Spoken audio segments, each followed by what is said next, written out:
When we talk about hazards at work, most people picture the obvious things first. Slippery floors, open flames, loud equipment, or machinery without guards. You know, the things that make you flinch on sight. But there's another hazard hiding in plain sight. You can't always see it, you can't always touch it, but it's just as dangerous, maybe even more so. It's the strain people carry inside. Mental fatigue, emotional stress, burnout, anxiety, quiet panic. The things that sit behind the eyes of a worker who still shows up, still punches the clock, still gets through the day, but isn't really okay. Today we're going to talk about one of the most overlooked threats to workplace safety: mental health. Not just because it's the right thing to do, but because failing to address it puts lives at risk. This isn't a nice-to-have wellness perk. This is a hazard control conversation. This is prevention.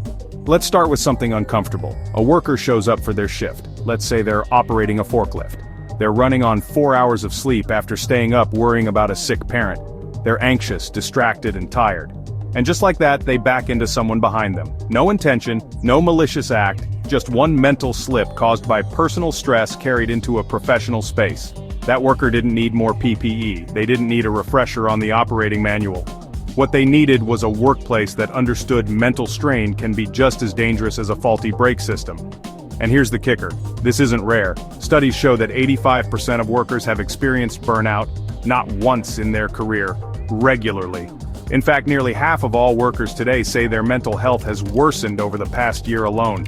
That means 1 in 2 of your co-workers, your supervisors, your team members could be operating under conditions that increase their likelihood of making a mistake, missing a hazard, or reacting poorly to a high-pressure moment. When we talk about hazard recognition, we're taught to spot the external risks, but what about the internal ones? What about the cognitive fog that leads to slower reaction times? What about the suppressed panic that makes someone freeze up in a moment that demands action? What about the worker who doesn't speak up when something's wrong, because emotionally, they're just spent? In the safety world, we use words like controls and exposure and likelihood. But how often do we measure the risk of mental overload as a contributing factor? Let's be clear. Stress, fatigue, anxiety, these are invisible hazards. But they are absolutely real. And if you think they're not showing up on your incident reports, think again. They just might not be written in. Now, you might be wondering, how do we even begin to manage something like this? How do we control a hazard that's happening inside someone's head? That's where the idea of psychosocial safety climate, or PSC, comes into play. It's not just another acronym, it's a concept that's gaining ground globally, especially in organizations that take a proactive stance on workplace mental health. Psychosocial safety climate refers to the shared beliefs and policies within a workplace that signal how much an organization values mental health. It asks a fundamental question: do employees feel psychologically safe here? Not comfortable, not catered to, safe. Can they raise a concern without being shut down? Can they admit they're struggling without being labeled weak or dramatic? Can they suggest a change without fear of retaliation? PSC isn't about handing out stress balls and calling it wellness. It's about real, foundational policy. It's about setting the tone from leadership downward that psychological well-being is not separate from safety, it's woven into it. Organizations with high PSC tend to have lower turnover, fewer safety incidents, and higher engagement. Why? Because when people feel mentally safe, they perform better physically. Their hazard perception improves. Their communication is clearer. They're more likely to report a near miss. They're more likely to help a coworker in distress. Let's walk through a real-world example. A manufacturing company in Australia implemented a structured PSC initiative after experiencing a spike in injuries and absenteeism. They started with training programs for all supervisors, not just on mental health awareness, but on creating open channels of communication. They reviewed their disciplinary policies to ensure they weren't punishing people for reporting stress or fatigue. They encouraged peer support and established anonymous feedback loops. Within a year, the results were measurable. Incident rates dropped, productivity went up. But more than that, employee surveys showed a significant rise in workers feeling heard and respected. That matters, because when people feel safe speaking up, they're more likely to speak up before something goes wrong. Now think about your own workplace. What messages are being sent, directly or indirectly, about mental health? Are people encouraged to take breaks, or are they shamed for stepping away? Do leaders model healthy boundaries, or are they glorifying burnout by bragging about 70-hour weeks? Psychosocial safety starts at the top, but it lives in every interaction. It's the supervisor who asks, "How are you really doing?" and actually listens.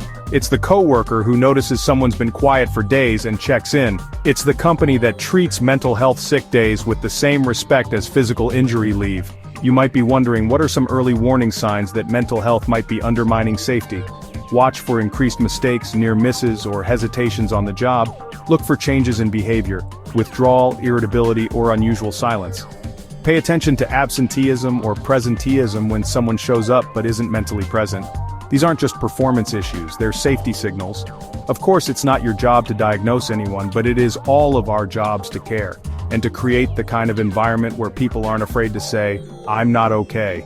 This is where we shift the narrative, because too often, when mental health is mentioned in the workplace, it's treated as a private issue. But stress doesn't clock out when someone clocks in. Burnout doesn't stay at home. Anxiety doesn't sit in the car during the shift. These things walk in with the person, and they impact how that person works, reacts, observes, and connects. So what can we do? Start small. Normalize the conversation. Include mental health in your hazard assessments. Ask how job demands might be contributing to cognitive overload. Review your policies. Are they supporting wellness, or are they silently encouraging people to push through until they break? Train your leaders, not just in what to say, but how to listen. Teach them to recognize the difference between a performance issue and a cry for help. Create peer networks. Offer resources, but also time and space to use them. And remember, this is a journey, not a one-and-done training. The safest workplaces are the ones where people feel seen, heard, and valued. And that includes their emotional reality. Safety is not just about hard hats and harnesses, it's about hearts and minds too. Coming up next, we're going to take a closer look at what psychosocial safety climate really looks like in action, what the research shows, what companies are doing well, and how you can start applying these principles where you work. But before we go, I want to leave you with one question. A serious one. If someone on your team was mentally struggling right now, would they feel safe telling you? That answer might tell you more about your workplace safety culture than any inspection ever could. Stay tuned, stay safe, and don't forget, mental health is a safety issue.